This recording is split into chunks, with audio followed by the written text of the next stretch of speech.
Polling का अभी जो ट्रेंड है वो बहुत अर्ली ट्रेंड है।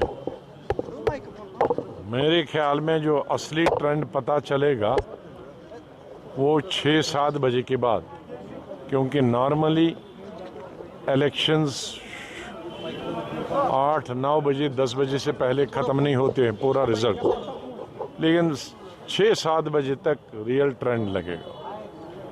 लेकिन एक चीज़ मैंने जो महसूस की इस पूरे 20-25 दिनों में, जिसको मैंने बड़ी शिद्दत से महसूस किया कि बीजेपी से तो ये तवक्को ही थी कि वो कभी माइनॉरिटीज़ की बात नहीं करते हैं पब्लिक मीटिंग, लेकिन कांग्रेस जिसको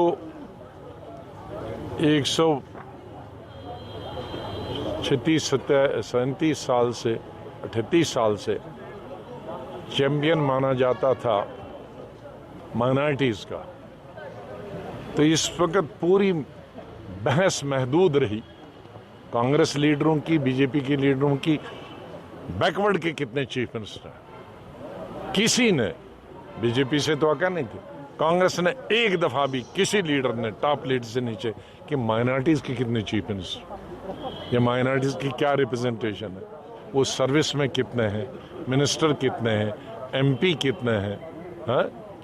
ये नहीं। तो इस इलेक्शन का ये ट्रेंड निकला कि माइनॉरिटीज़ किसी के खाते नहीं। हालांकि उसके बावजूद भी कांग्रेस ने एक तरफा वोट दिया माइनॉरिटीज़ को, लेकिन बदकिस्मती है कि वो दूसरी पार्टियों की तरह से सेकुलर पार्टीज़ और कांग्रेस बिलखुसूस उनके एजेंडे से भी निकल गया।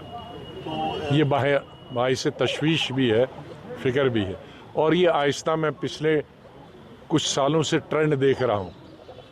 इंदिरा गांधी के वक़्त में जब वो जाती थी, मैं उनके साथ बहुत सफ़र किया, वो हर जगह कहते थे मुसलमान और शेड्यूल कास्ट बहुत गरीब।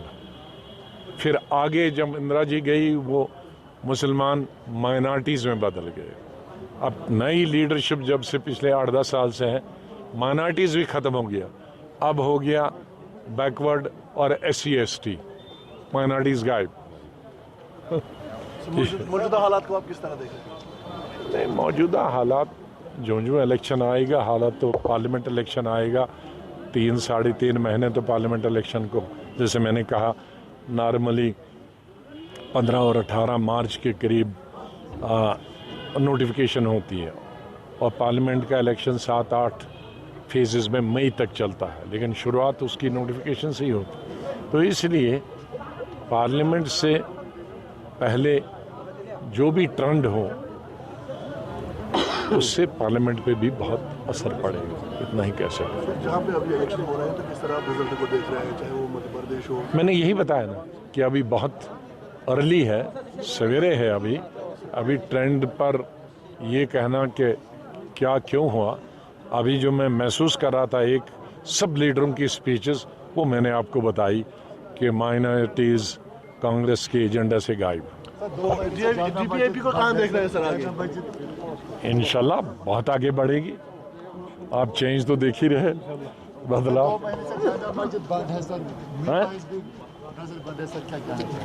मैं उसको पिछले साल भी मैंने उठाया था कि उसको 2 महीने से नहीं, 4 साल से बंद थी, और मैं हमेशा कहता हूं कि मजहबी आज़ादी सबसे बड़ी ज़रूरी है।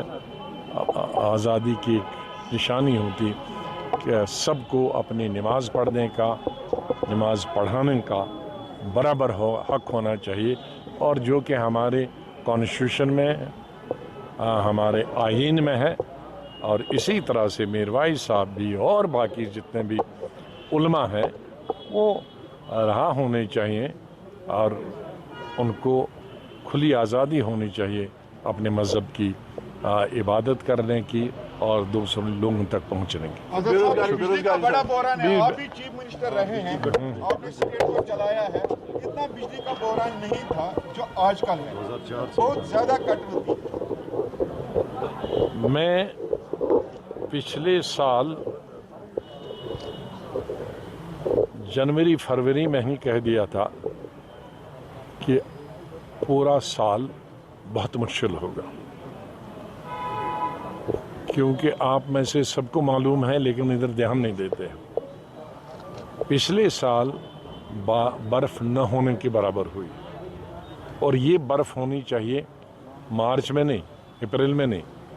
बर्फ हमारे पहाड़ों पे होने, हिमाचल या जो हाइड्रो इलेक्ट्रिक पावर पर मुनस्सिर हैं, जिनकी बिजली दिसंबर और जनवरी में बहुत बर्फ होनी चाहिए, जिससे हमारे पहाड़ लदे होने चाहिए, और दिसंबर जनवरी में होती है उसको फिर पत्थर बन जाता है, और वो अगले साल मार्च अप्रैल तक चलता है। तो इस साल गर्मियों में भी जम्मू बहुत शिद्दत हुई, क्योंकि पानी नहीं था, न होने के बराबर पानी था।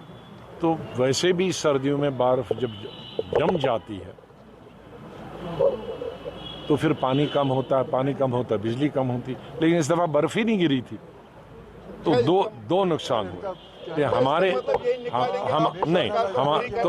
नहीं बारी नहीं कर रहा हूँ, मैंने कहा ये जानकारी भी होनी चाहिए, आदमी इंसान को जाने। इसका एक ही इलाज है, दो इलाज है, वो तो बड़ा इलाज है कि हमारे जितने भी प्रोजेक्ट हैं हाइड्रो इलेक्ट्रिक के, चाहे वो कश्मीर से हैं या चिनाब वैली से निकलते हैं, इन्हीं जगह से हैं, और जो बन भी रहे हैं, उसकी बिजली नेशनल ग्रिड में जाती है और उनको हम वहाँ से भी खरीदना पड़ती है। जब तक कम से कम 50% बिजली वो हमको नहीं मिली, मैं ये नहीं कहता कि पूरा, क्योंकि इन्वेस्टमेंट गवर्नमेंट ऑफ इंडिया की होते, दरिया तो सबके कॉमन होते, जब तक 50% बिजली रियासत को, जो हमारी रियासत से निकली, वो हम ही को नहीं मिले, और दूसरी स्टेट को, जो भी गवर्नमेंट है उसको इस बर्फ को देखते हुए, जैसे मैंने पिछले साल दिसंबर जनवरी में अंदाज़ा लगाया, तो सरकार को भी अंदाज़ा लगाना चाहिए था कि अगले साल में एकदम इस विंटर में बिजली, तो उनको दुगनी बिजली खरीदनी चाहिए थी, तो वो ये प्रोविज़न रखने में नाकाम हुई है सरकार।